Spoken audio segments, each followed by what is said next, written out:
अनुग्रहित करने में बुलाना चाहूंगा श्री गिरीश चंद्र त्रिपाठी सर को, जो हमारे बीच उपस्थित है, आए और हमको अपने ज्ञान से अभिभूत करें। श्री त्रिपाठी सर, प्लीज जोरदार तालियां।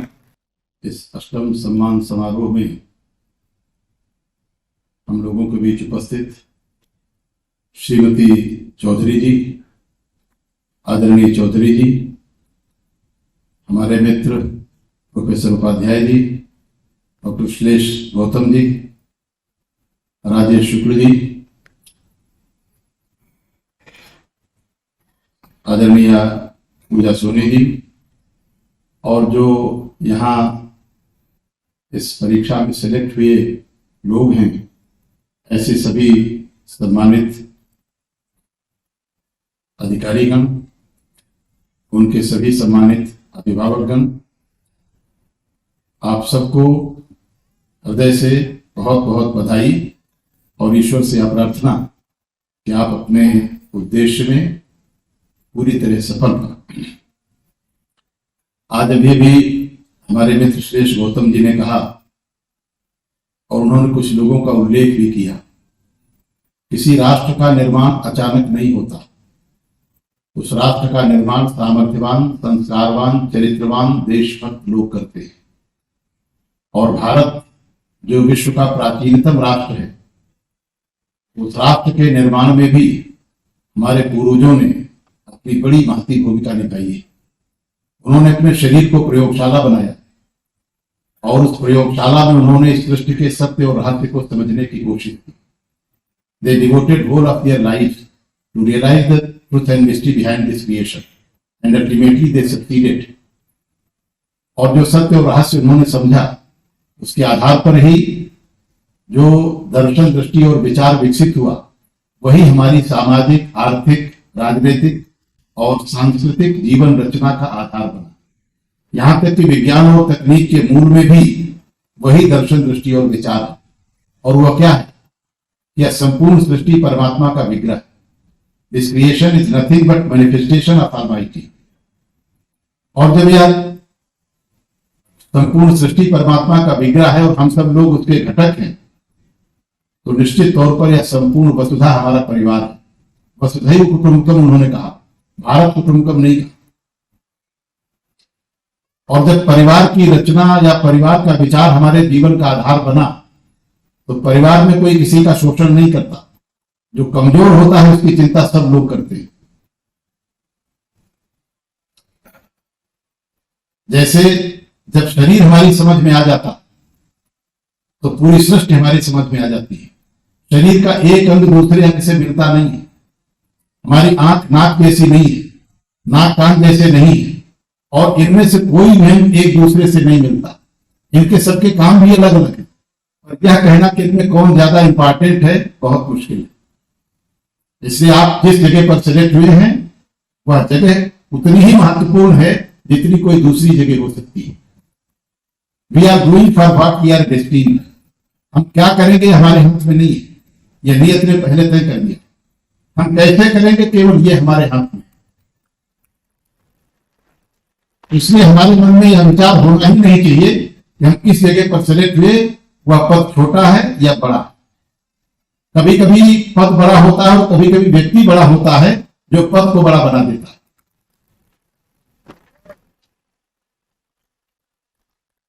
जिस भूमि पर हम खड़े हैं, चंद्रशेखर आजाद के बलिदान की भूमि है। जिस दिन वे बलिदान हुए, उसके देश आजाद नहीं हुआ, परंतु आजादी की इस लड़ाई में उनके संघर्ष को जो नकारेगा, उसे लोग क्या कहेंगे। कभी कभी हम युद्ध हार जाते हैं, परंतु हार करके भी हम युद्ध जीतते हैं। अभी ऋषभ भी कुछ चीजें सुना रहे थे। राणा प्रताप युद्ध जीते नहीं, पर हारे लोगों की सूची में राणा प्रताप का नाम लिखने वाले पर लोग थूकना शुरू कर देते। इसलिए जो सेलेक्ट नहीं हुए या छोटी जगह पर सेलेक्ट हुए, मैं उनको भी उतनी ही बधाई देना चाहूंगा जितनी किसी बड़े जगह पर बैठा हुआ व्यक्ति हो। कभी कभी बड़ी जगह पर बैठ करके भी कुछ लोग ऐसे काम कर देते हैं जिनके कारण इतिहास उनको माफ नहीं करता है। और कभी कभी छोटी जगह पर बैठ करके लोग इतने बड़े काम कर देते हैं कि इतिहास उनको जीवन भर याद करता है।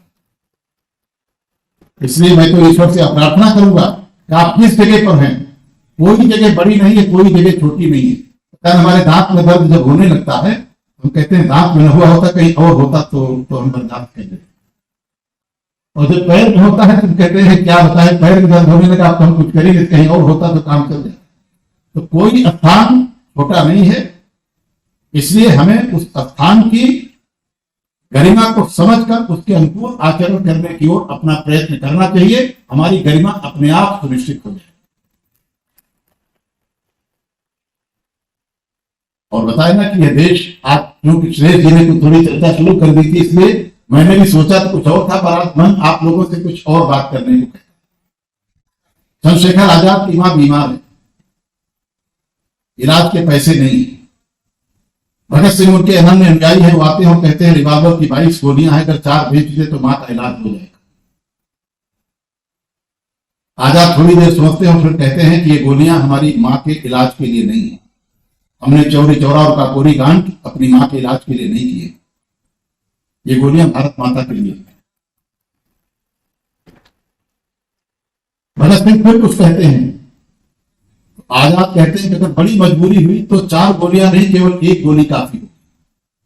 और जब वो एक षड्यंत्र के तहत इसी कंपनी बाग में घिर गए, अंग्रेज उन्हें जिंदा पकड़ना चाहते थे, इसलिए उनकी जांघों में गोलियां मारी गई। अब न वो खड़े हो सकते थे न चल सकते थे, और पड़े पड़े उस भारत माता के वीर पुत्र ने 8 अंग्रेजी सैनिकों को यहीं कंपनी बाग में मार गिराया और अंतिम गोली अपनी कलपट्टी पर दागी। इसलिए जो लोग म्यूजियम गए होंगे, रिवाल्वर रखा है, गोलियां नहीं है, एक भी गोली उन्होंने बेकार नहीं की। अब आज जब हम भारत की याद करेंगे तो हम चंद्रशेखर की याद किए बिना अगर भारत की चर्चा करें तो वह चर्चा अधूरी हो।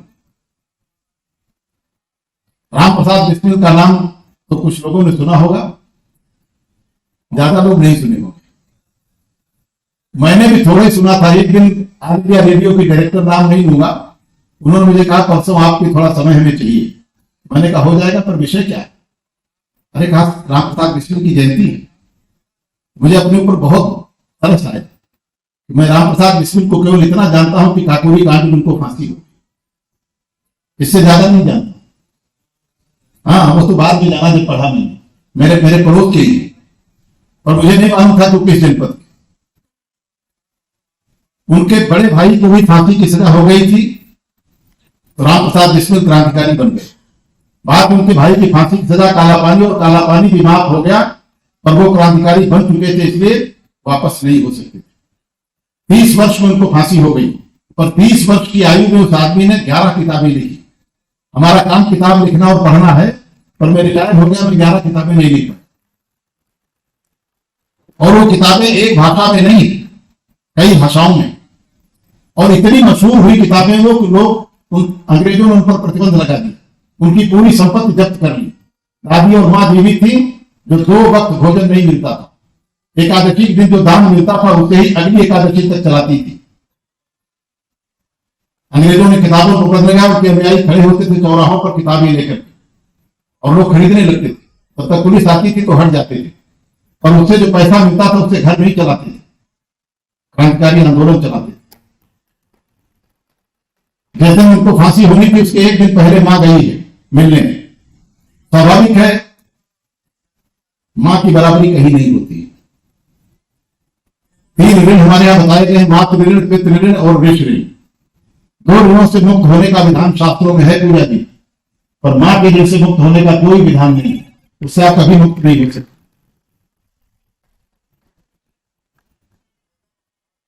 मां को देख करके राम प्रसाद बिस्मिल की आंखें भर आई। मां ने कहा मैंने बहुत दिन तक साधना की और एक ही वरदान मांगती थी कि मुझे राम जैसा पुत्र मिले, तब तेरा जन्म हुआ। मैंने तेरा नाम भी राम रखा, और अगर मौत से इतना भय था तो फिर तुझे क्रांतिकारी नहीं बनना था। तो राम प्रसाद बिस्मिल ने कहा मां मुझे मौत से थोड़ा भी डर नहीं है, मुझसे मौत डरती है, मैं नहीं डरता हूं मौत से। बस तेरी जैसी बहादुर मां से अलग होने का मोह मेरी आंखों में आंसू ले आया। और अगले दिन सरफरोशी की तमन्ना अब हमारे दिल में है, देखना है जोर कितना बाद वे कातिल में है, कहते हुए फांसी के तख्ते पर चढ़े। देश आजाद नहीं हो गया उसी दिन, पर है ना, देश की आजादी का इतिहास लिखा जाए उसमें राम प्रसाद बिस्मिल, चंद्रशेखर आजाद और जिनकी आज जयंती है, अगर उस वीरांगना का नाम न हो तो आजादी का इतिहास अधूरा हो। रानी लक्ष्मीबाई भी युद्ध जीती नहीं, लेकिन छोटे से बच्चे को पीठ पर बांध कर अंग्रेजों के खिलाफ जो बिगुल फूंका उसने, उसको याद करके आज भी हमारे मन में शहादत का और देशभक्ति का विचार जीवंत हो उठता। ये वे लोग थे जिनको समझ करके हम समझ सकते हैं कि हमारा भारतवर्ष क्या है। ये अपने लिए नहीं जीते थे। आप लोग भी ये पूर्व जन्म का आपका और जन्म की आपकी साधना है कि आप इस स्थान पर पहुंचे हैं। हमें अपने बारे में सोचना चाहिए, अपने परिवार के बारे में भी सोचना चाहिए, अपने समुदाय और समाज के बारे में भी सोचना चाहिए, परंतु इन सब के ऊपर हमारा देश है। त्यजेत एकम कुलस्यार्थे ग्रामस्यार्थे कुलम त्यजेत ग्रामम जनपदस्यार्थे राष्ट्राय सर्वम त्यजेत। ये वे लोग थे जिनके लिए राष्ट्र सब कुछ था। और तब हमारा भारत विश्व गुरु बना। भाषण देने से विश्व गुरु नहीं बना। विश्व गुरु तब बना जब हमने भारत को समझा। अभी राम की चर्चा हो रही थी, जब राम को हमने समझा तब भारत भारत बना। और आप लोगों को भी परमात्मा की कुछ कृपा है कि आपको यह जिम्मेवारी मिली है। अपने इंटरेस्ट की हमें चिंता करनी चाहिए। जो आदमी अपना निर्माण नहीं कर पाया वो राष्ट्र का निर्माण कहां से करे। और आज दुर्भाग्य यह है कि ऐसे लोग राष्ट्र का निर्माण कर रहे हैं जो अपना भी निर्माण नहीं कर पाए। आगे की तो बात ही छोड़ी, तो वो राष्ट्र का निर्माण कर रहे हैं। और इसके लिए हम उनको ही अकेले दोषी नहीं मानते, हम लोग भी दोषी। जो तटस्थ है समय लिखेगा उनका भी अपराध। समाज को दुष्टों की दुष्टता से उतनी क्षति नहीं हुई जितनी सज्जनों की निष्क्रियता से हुई। Activity on the part of evils is harmful for the society, no doubt, but inactivity on the part of those who claim themselves to be noble citizens is more harmful for the society. इसलिए जो select हुए, जहां select हुए, ये महत्वपूर्ण नहीं कि वो कहां सेलेक्ट हुए, है ना। रानी लक्ष्मीबाई भी युद्ध जीती नहीं, पर जब उस वीरांगना का नाम हमारे मन में आता है तो हमारा भाव बदल जाता है। कितने भी खराब विचार हो, अगर लक्ष्मीबाई जी की मूर्ति के सामने हम खड़े हैं, जिनके राज्य के सूर्य के अस्त होने की हम कल्पना भी नहीं करते थे, उनको चुनौती दी उस महिला ने। रानी ने तलवार खींच ली, हुआ बंद आसमानों में। और जीवित लक्ष्मीबाई को अंग्रेज गिरफ्तार नहीं कर पाए, उनकी इस बॉडी को भी स्पर्श तक नहीं कर पाए। इसके पीछे भी जो महिलाएं थी, जलकारी देवी या जो, वे भी कम सराहनीय नहीं। क्योंकि रानी की इच्छा थी कि हमारे शरीर को अंग्रेज हाथ न लगा पाए, और उन लोगों ने अंग्रेजों को छूने तक नहीं दिया। हम लोग भी उनके अनुयायी हैं, उनके ही लोग हैं। ऐसा नहीं कि मतलब आंदोलन में तो बहुत लोग थे, गांधी जी की भी है चर्चा। आधी धोती पहनना और आधी ओढ़ना। जाल पंचम के सामने जब खड़े हुए, आप लोगों को हमें बताने की जरूरत नहीं है। जाल पंचम से मिलने के लिए ड्रेस कोड भी है, और वो आधी धोती ओढ़े और आधी पहने जब पहुंचे, क्योंकि एडीसी ने कहा कि एक नंगा आदमी खड़ा है, इसको कहिए वापस कर दे। उन्होंने कहा नहीं, इस नंगे आदमी से मैं मिलूंगा। ये नंगा आदमी वो कौन है जिसके पीछे पूरा देश खड़ा। और जब मिले हैं तो जो जात पंचम को उन्होंने कहा, वो कहने का साहस पूरे विश्व में किसी दूसरे में नहीं था। तो आप ये पहने, उन्होंने कहा आपने पूरा देश लूट किया, तो हमारे पास पहनने को बचे ही क्या। इसलिए अगर हमें फिर से भारत को विश्व के मंच पर अग्रणी भूमिका में निर्वाह करना है, तो यह तभी हो सकेगा जब हम में से प्रत्येक व्यक्ति जहां है, जिस स्थान पर है, जिस रूप में है, उसमें अपना पूरा योगदान दे। मैं एक बात कह के अपनी बात को विराम दूंगा कि परिवार में, और मैं इसको बार बार कहता हूं, क्योंकि कई बार बार बार कहने पर भी पानी ढाल की ओर बहता है, अच्छाई की ओर जाने में थोड़ी हिम्मत। इसलिए मैं बार बार ये कहूंगा कि आज समाज में निगेटिविटी की ही चर्चा हो रही है। मैं चौधरी साहब को, विशेष करके श्रीमती चौधरी जो मैं देख रहा हूं, इस सारी घटना के पीछे मुझे तो इतिहास में कोई ताकतवर आदमी आज तक नहीं दिखा, या मैंने पढ़ा जिसके पीछे मैंने गौर से देखा तो मुझे कोई महिला खड़ी दिखाई दो। तो पुरुष में कोई ताकत नहीं होती। असली ताकत तो राम राम बने तो सीता के बल पर बने, नहीं तो राम राम नहीं हो सकते। जब कोई पुरुष दुविधा में पड़ता है तो उसे उस दुविधा से निकालती है, इतिहास साक्षी है। लक्ष्मण जी ने मां से अनुमति ले ली कि मैं भैया के साथ जंगल जाऊंगा, पर जब उर्मिला के कक्ष की ओर बढ़ रहे हैं तो पैर कांप रहे हैं। अगर उर्मिला मना कर देगी तब क्या करूंगा? लेकिन जब दरवाजे पर पहुंचते तो आपकी ने खड़ी कि आप जाइए, मैं 14 वर्ष इंतजार करूंगा। लक्ष्मण की दुविधा से बाहर हो। हनुमान जी संजीवनी बटी लेके आ रहे हैं, पूरा पहाड़ उठाए। भरत जी को भ्रम हुआ कि कोई राक्षस अयोध्या को नष्ट करना चाहता। उन्होंने बाण मारा, हनुमान जी नीचे आके जब भ्रम दूर हुआ तो हनुमान जी ने कहा जाने दीजिए, नहीं तो लक्ष्मण जी नहीं बचेंगे। अगर आज की सुमित्रा होती तो क्या कहती कि अपनी पत्नी के मुंह में हमारे बेटे को मरवा दिया, और उसमें सुमित्रा जी क्या कहती, हनुमान जी चिंता मत करिए, एक बेटा हमारा और है, सवेरे लंका पहुंच जाएगा, राम अकेले नहीं है। उनके बगल में खड़ी उर्मिला क्या कहती है, हनुमान जी निश्चिंत रहिए, सूर्य में साहस नहीं है कि आपके पहुंचने के पहले वो उदय हो जाए, आप निश्चित होकर जाइए। ये ताकत होती है नारी की। परंतु कानून बनाने से नारियों का सम्मान और उनकी सुरक्षा सुनिश्चित हो जाएगी, मेरा इसमें विश्वास नहीं। क्योंकि शिक्षा जो है, कानून जो है, वो लोगों के मस्तिष्क को तो ठीक करता पर उनके हृदय को ठीक नहीं करता। आज हमें जरूरत है शिक्षा ऐसी होनी चाहिए जो लोगों के मस्तिष्क के साथ साथ उनके हृदय का भी परिमार्जन करे। और तब हेलमेट लगाना हमारी सुरक्षा के लिए जरूरी है, पर हम हेलमेट मोटरसाइकिल में पीछे बांधे रहते हैं, चौराहे पर जब पहुंचते हैं तो लगा लेते हैं, आगे बढ़े फिर उतार दिए। तो कानून हम जानते हैं पर कानून मानते नहीं। मानेंगे तब जब शिक्षा हमारे मस्तिष्क के साथ साथ हमारे हृदय का भी परिमार्जन करे। इसलिए आप जहां जिस रूप में हो, शिक्षा का सहयोग करिए, क्योंकि शिक्षा ही, जो हाथ मैंने शुरुआत की थी, मैं खुद कहता हूं, राष्ट्र का निर्माण अचानक नहीं होता, उसे सामर्थ्यवान, संस्कारवान, चरित्रवान, देशभक्त लोग बनाते हैं, और ऐसे लोगों के निर्माण की व्यवस्था और प्रक्रिया ही शिक्षा। और यह शिक्षा हमें परिवार से मिलती है, समाज से मिलती है, देश से मिलती है। आप लोग देश में जिस अग्रणी भूमिका में हैं, उससे लोगों को एक अच्छा संदेश, अच्छा सबक, अच्छी शिक्षा मिले, अच्छा उदाहरण मिले। प्रभु से यही प्रार्थना करता हुआ मैं चौधरी जी को, विशेष करके मिसेज चौधरी और मिस्टर चौधरी दोनों को बहुत बहुत साधुवाद देना चाहूंगा। उन्होंने मुझे, मैंने I am grateful to Mrs Chaudhary and Mr Chaudhary for providing me an opportunity to be with you this evening and share some of my views on these issues. बहुत बहुत धन्यवाद।